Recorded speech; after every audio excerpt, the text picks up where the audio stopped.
Hola, bienvenidos una vez más a NCN Podcast, este espacio para analizar y discutir los principales temas económicos, sociales, empresariales y de interés general para todos ustedes en sus hogares y en sus empresas. Como ustedes bien saben, yo he sido un hombre de las cifras y me gusta mucho traer aquí cifras, empresarios, temas gruesos de la coyuntura macroeconómica, pero hoy tenemos un programa bien particular y bien especial, es porque hoy quiero hablar de uno de esos temas que ha tomado gran relevancia, no solo en la vida de todos nosotros como ciudadanos, sino también en la economía colombiana. Y es todo lo que tiene que ver con el arte, la cultura, la recreación y todo lo que está detrás de ello. Y no es un tema menor porque de acuerdo con las cifras del DANE, de la encuesta integrada de hogares, alrededor del 8.8% del empleo que se genera en el país es empleo que está en el sector de actividades artísticas, recreativas, culturales y de entretenimiento. Y este es uno de los sectores que más ha jalonado el crecimiento del empleo en la economía colombiana y también el crecimiento de la economía en Medellín, en el área metropolitana y en Antioquia. Y por ello tenemos un invitado bien especial, un invitado que hace parte de todo ese mundo del arte, de la pintura y de la cultura en Medellín, en el área metropolitana. Seguramente muchos de ustedes lo habrán visto o habrán visto obras de él. Es el maestro Edier Tálaga. El maestro Edier Tálaga, digamos, es artista del medio, de la cultura y de la pintura, pero además pues trabaja en la Universidad de Antioquia en temas de servicios varios, podríamos llamarlo así, y una gran experiencia con alrededor de 150 exposiciones, tanto propias como en conjunto. Bienvenido, maestro Tálaga. Gracias, querido amigo, por invitarme a tu programa, que me parece bien excelente, de los que necesitamos para que promocionen, nos muestren a veces desde el arte, desde la cultura, en este país, en esta ciudad, Medellín, Antioquia. Necesitamos que nuestra obra se visualice. Maestro Tálaga, pues no, es un placer tenerlo a usted aquí con nosotros. Lo primero es empezar a hablar esas cifras del empleo que han venido creciendo tanto en Colombia y en el área metropolitana alrededor del arte, la cultura y el entretenimiento. Entonces, y hace unos años siempre ha estado como esa percepción de, hombre, es posible vivir del arte. No espero que me responda eso todavía, pero ¿cómo empieza tu mundo en el arte y en la pintura? Mi mundo en el arte, en la pintura ha sido demasiado difícil de cierta manera, porque además también el arte es el que me ayuda a llegar a la Universidad de Antioquia, donde me apoyaron bastante el arte. Pues allá empiezo a estudiar también. Mis primeros estudios los hice allá en la escuela, pues allá lo que es la Facultad de Artes. Y mira que la vida con el tiempo, con el mucho tiempo, me lleva a estar ya ahora como si fuera un docente, parte administrativa, pues donde puedo tener contacto todos los días con los profesores, alumnos, y son cosas que me maravillan siempre, porque ya me visualizo como un artista a otro nivel, desde el arte, desde la pintura, por todas las exposiciones y todo lo que he logrado aprender, porque en mi pintura he tratado de aprender, pero para mostrar lo que fue mi vida desde muy niño, porque esos temas que llevo a mi pintura son desde esos niños en Guayaquil, en El Pedrero, cuando yo desde 7 años en adelante embetunaba zapatos y vendía cigarrillos. Entonces eso hoy en día para mí es el material, lo que cojo, de donde agarro para pintar mis temas, como en un momento fueron la Muerte de la Noche. La Muerte de la Noche, que mi pintura pues hice alrededor de 30 cuadros en esa temática, solamente ellas en los bares, cantinas, calles y en las eras, en lo que era Guayaquil, El Pedrero antiguo. Y después que quise cambiar para hacer otra serie, decidí hacer los niños trabajadores, que a esas mujeres de la noche les agregué esos niños alrededor de ellas, porque ellas también tienen sus niños que por su trabajo a veces, estas mujeres pues también tienen niños, entonces con los niños que yo también compartía muchas veces. Entonces mi pintura se basa en eso, en generar temas de lo vivido, y de ahí el color, que me gusta mucho cuando conocí la obra de Rembrandt con el claro oscuro, porque además mi papá, que me llevó a embetunar zapatos, porque él también embetuna zapatos, veía yo esas oscuridades, esos amaneceres, y muchas veces nos tocaba trabajar esta tarde, también en la noche. Entonces, en mi pintura parte de ese claroscuro, de esos brillos de la ciudad, de un Guayacol, de un Pedrero, de pues un lugar que era de esos principios de Medellín, cuando no teníamos todavía el metro, ¿cierto? Maestro Tálaga, y en este espacio, en este podcast, nos gusta mucho hablar de esas experiencias bonitas, de emprendimientos, de salir adelante, de que se puede hacer cosas bonitas a veces sin mucho, ¿cierto? Y hablábamos antes de empezar a grabar este programa, 30 años en el mundo del arte y alrededor de 150 exposiciones. Me imagino que han sido 30 años que no han sido fáciles, porque el mundo del arte no es fácil para los artistas, a pesar de que cada vez crece más y más la ocupación en este tipo de sectores. Y crece mucho más con las redes nuevas, con este bombardeo de imágenes de Instagram, de Facebook, de Google, de YouTube, donde el artista está exponiendo en cualquier lugar, por sencillo que sea, a nivel mundial se está observando. Tiene una mayor visibilidad. Entonces uno ve que hay grandes maestros del arte a nivel mundial, donde la obra de uno es parte de todas esas grandes obras que se visualizan. A veces son mejores, a veces son diferentes a las de uno, pero es ese hacer el que es maravilloso. Y a mí pues me ha encantado superar este momento. Para esos jóvenes que nos ven, que les gusta el arte y que practican este tipo de cosas, que les gusta la pintura, que les gusta la danza, la poesía, ¿cómo consolidarse en el mundo del arte como una actividad económica? O sea, cómo hacer que el mundo del arte sea relativamente rentable, o al menos te ayude para que sea sostenible financieramente. Lo que pasa es que ahí pienso yo que son los temores los que no nos ayudan a dar ese paso.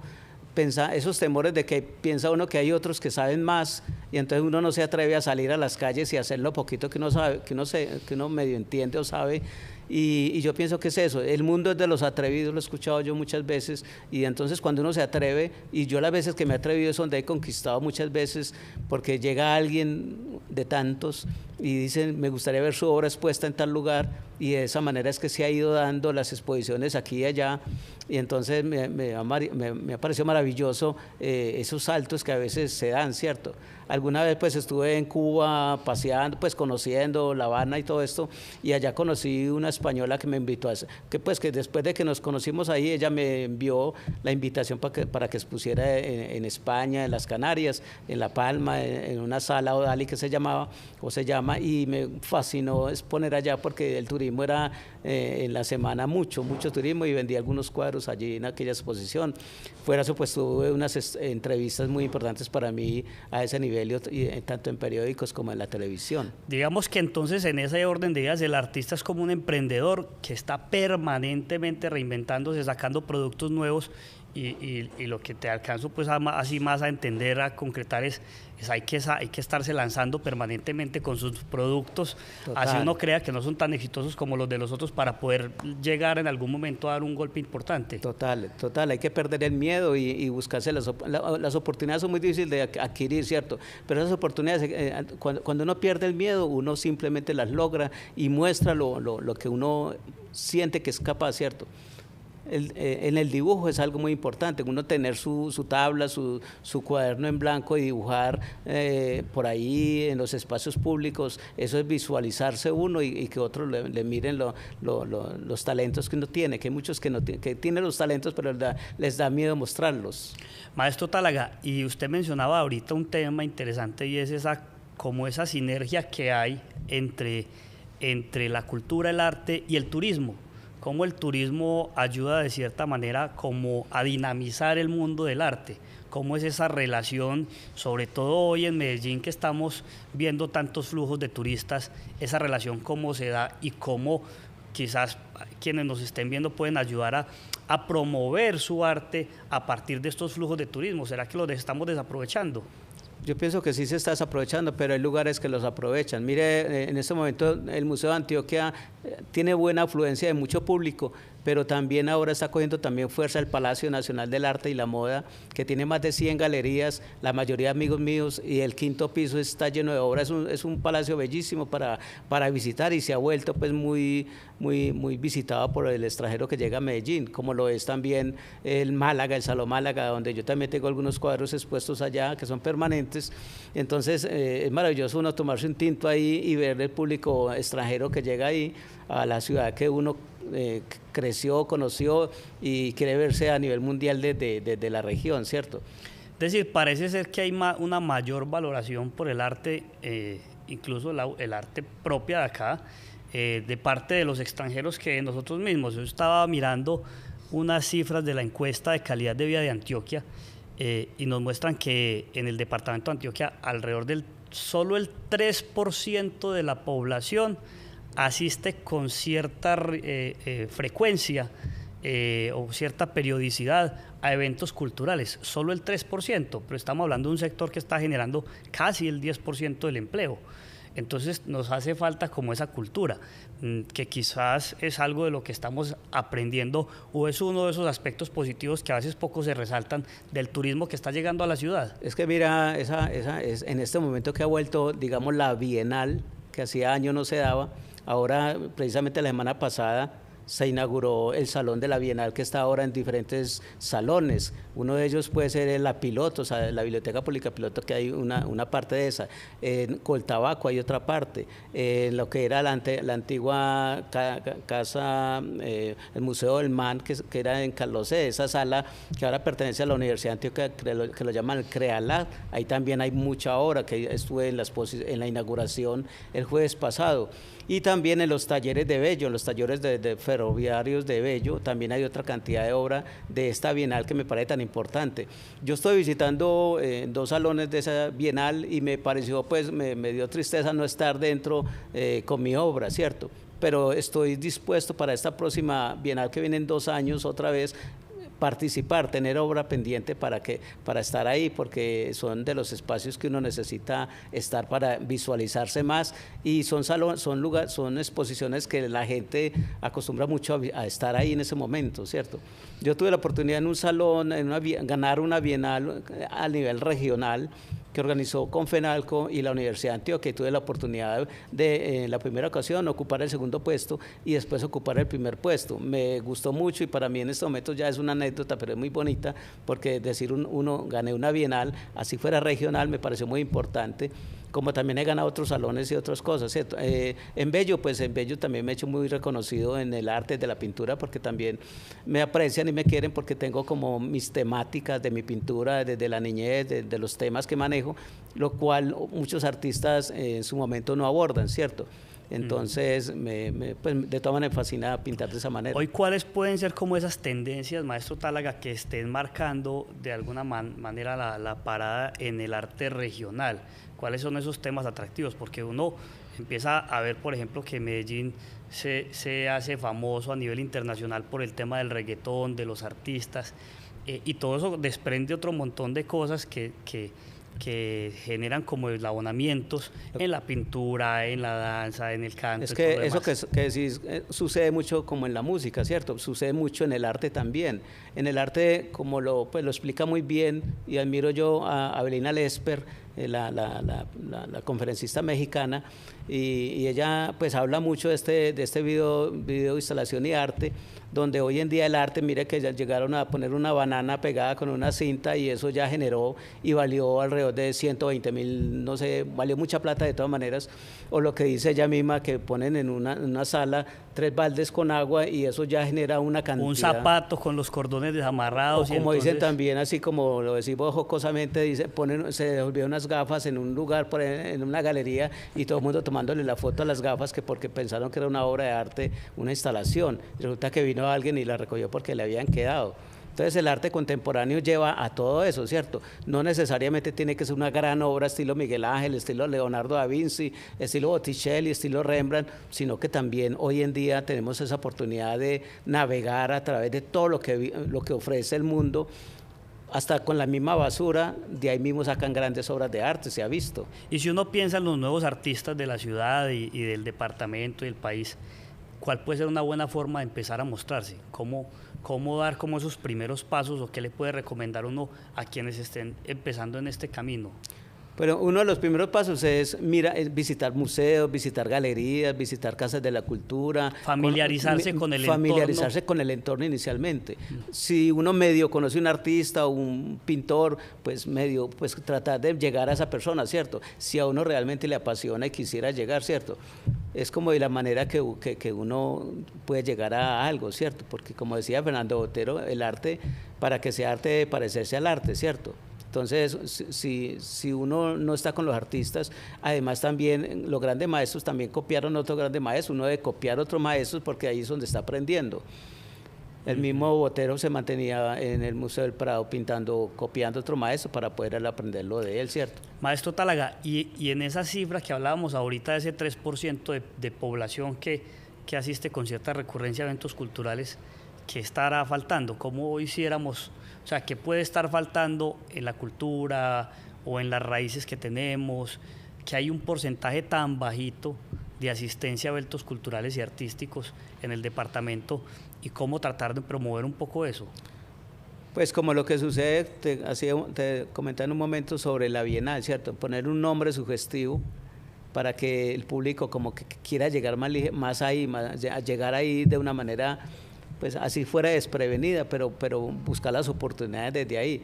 Ahí encontré en esta Bienal muchos estudiantes de primer semestre de la Universidad de Antioquia, participando con grandes maestros como Aníbal Gil y otros grandes en esto del grabado, en las diferentes salas. Entonces, independiente si sabe o no sabe, si el crítico ve que en esta obra, sea el que sea, hay elementos importantes, es muy posible que pase a buenos salones, ¿cierto? O sea que las oportunidades están para todos.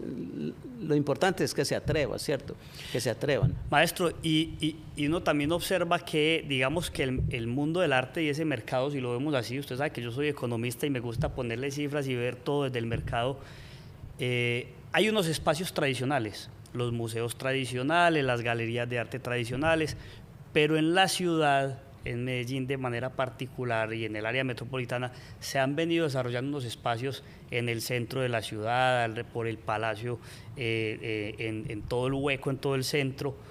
Esas dinámicas que encontramos hoy nuevo en esas dinámicas, que también vale la pena que la gente que nos ve pues se antojen un poquito y hagan como ese tipo de recorridos que a veces pensamos que el centro es todavía muy el hueco y solo comercio, pero allá se están generando demasiados espacios, no solo para los artistas, sino para que también vayan las personas a empaparse un poquito del arte y la cultura.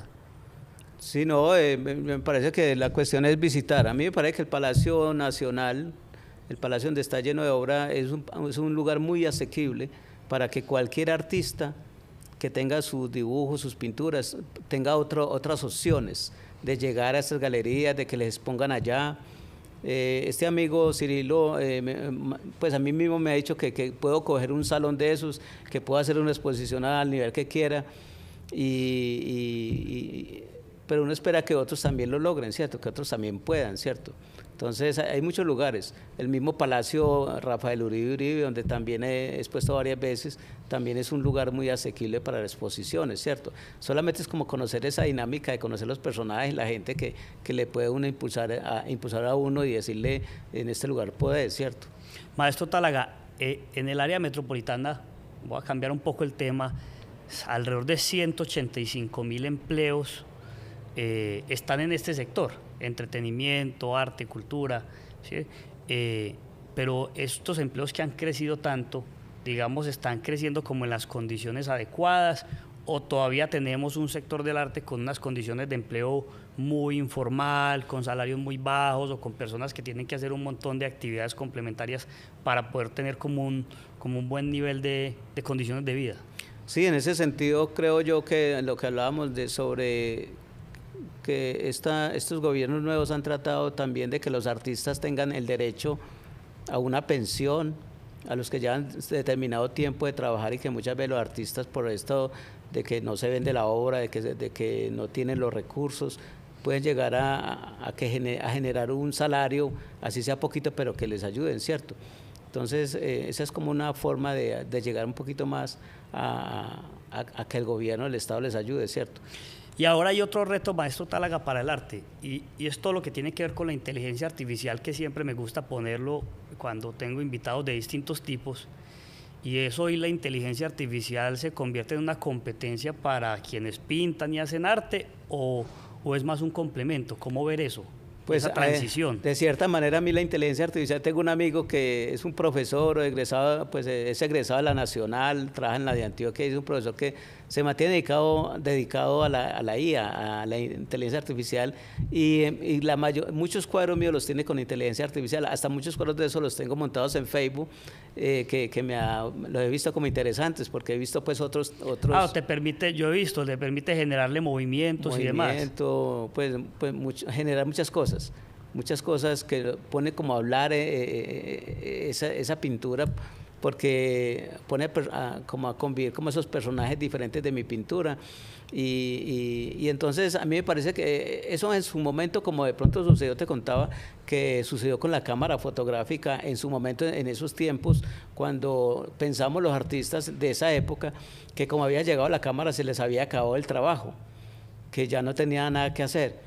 Pero hoy en día el artista mismo no puede ir sin la imagen de la fotografía, porque ya la fotografía la integraron a su trabajo, y ya la imagen, a través de esa imagen hace sus obras grandes, donde ellos pueden también aplicar su propia, darle la idea de lo que ellos quieren, pero ayudados con un poquito de la fotografía. Entonces se convirtió en parte de su trabajo. Sin embargo, pues yo pienso que la IA, a través de tantas cosas buenas que trae, el arte es el arte y la IA es la IA. Uno no puede decir que la IA nos va a quitar el puesto ni nada, que esto y lo otro, no. Tenemos que aprender a convivir también con esta inteligencia, con todo esto, pero a ser mejores desde ahí también. A ser mejores desde ahí, aprender desde ahí. Maestro, se nos va acabando el tiempo, pero yo quisiera que nos dieras una reflexión de cuáles son los retos del sector del arte en Antioquia y en el país, y cómo buscar que este sector sea sostenible financieramente, cómo hacer que se pueda vivir del arte. Pues vivir del arte siempre lo he visto como de una manera difícil, porque el arte es como para vivir pues yo digo que el que expone todos los días en diferentes países del mundo, no le es difícil vender una obra a un precio diferente, ¿cierto? Pero es perder el miedo y perder el temor y mostrar más lo que se quiere, ¿cierto?, del arte. Pues tratar de exponer más en las galerías, en los museos, aquí o allá, aprovechar las oportunidades que la vida nos ofrece. Y aprovechar esos espacios que se están generando de ciudad. Aprovechar esos espacios, pues como te decía, por no estar... pues por no haber aportado ese momento de participar con este salón que se abrió del Bienal. De la Bienal, entonces no pude estar ahí, pero pues de todas maneras acompañar a los amigos que están ahí participando, fue interesante, ¿cierto? Porque eso también le abre otras puertas a uno, las participaciones en estos grandes eventos que del arte nos aportan tanto. Bueno, muy bien, maestro Edier Tálaga, muchas gracias por acompañarnos en NSN Podcast, y bueno, con ustedes nos seguiremos viendo más adelante, y qué bueno traer también un poco de vez en cuando algunos invitados que nos hablen de estos temas que son tan interesantes y que nos sacan tal vez un poquito de ese campo de la economía en el que siempre estamos tan metidos, pero que sigue siendo hoy en día uno de los motores que más está generando empleo, no solo a nivel nacional, sino de manera muy especial en Medellín y el área metropolitana. Un abrazo fuerte. Gracias.